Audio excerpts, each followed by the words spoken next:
Today's topic is more tips from classic writing books. And if you've got 5 minutes, I've got 5 tips for you from the book Eats, Shoots, and Leaves on punctuation.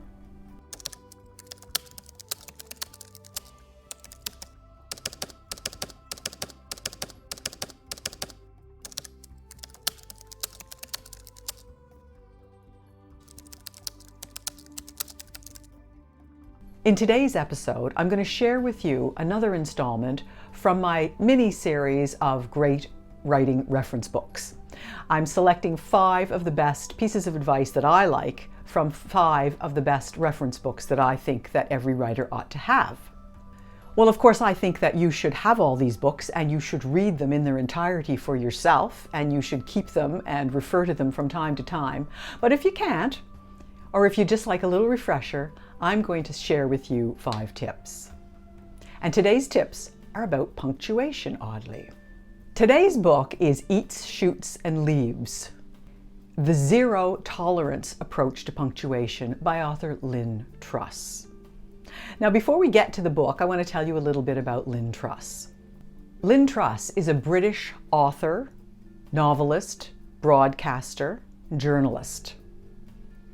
And Eats, Shoots, and Leaves was published in 2003. Now, is it old enough to be a classic? Well, I think that it has stood the test of time for almost 20 years now, and I think that her perspective on punctuation is something that every writer needs to take into consideration. In this book, there are specific bits of information about how to punctuate, but more than that, it's a bit of a treatise on why punctuation is important. Truss's basic philosophy is that punctuation changes meaning, and it's hard to argue with that particular perspective. Here's my first tip from this book. Proper punctuation is both the sign and the cause of clear thinking.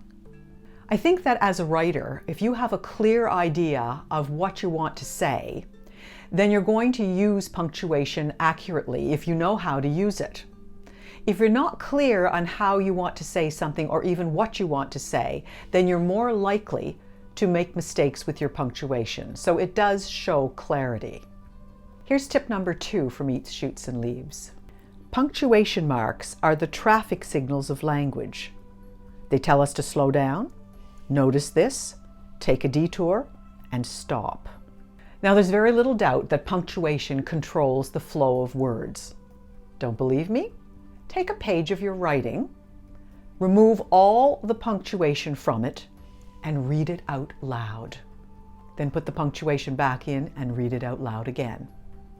There will be no doubt in your mind that punctuation controls the flow of the words and therefore the flow of the ideas. Here's tip number 3. The reason to stand up for punctuation is that without it, there is no reliable way of communicating meaning. The bottom line is that punctuation does control meaning.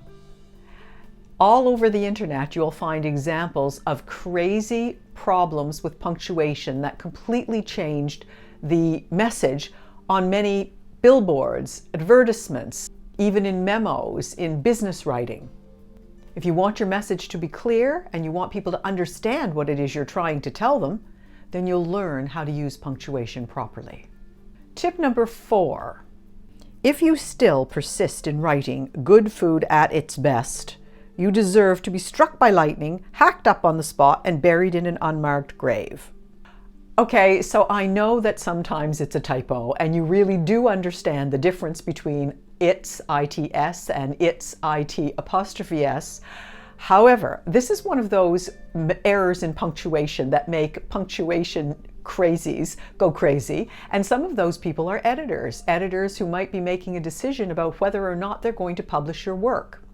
It's interesting that if you put this kind of an error in a cover letter, for example, to an editor or a publisher or an agent, they may very well say, this person doesn't even know how to punctuate properly. Learn how to use an apostrophe and learn what the exceptions are. Here's her tip number 5. On the page, punctuation performs its grammatical function, but in the mind of the reader, it does more than that. It tells the reader how to hum the tune. Punctuation may seem like a didactic kind of thing, but it's actually a stylistic issue on the creative side of writing and helps you to develop your own personal writing style.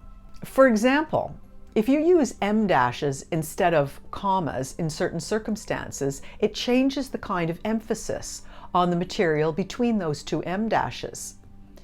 And it's a stylistic kind of thing, and it helps with the flow. It helps the reader to hear how the words sound on the page.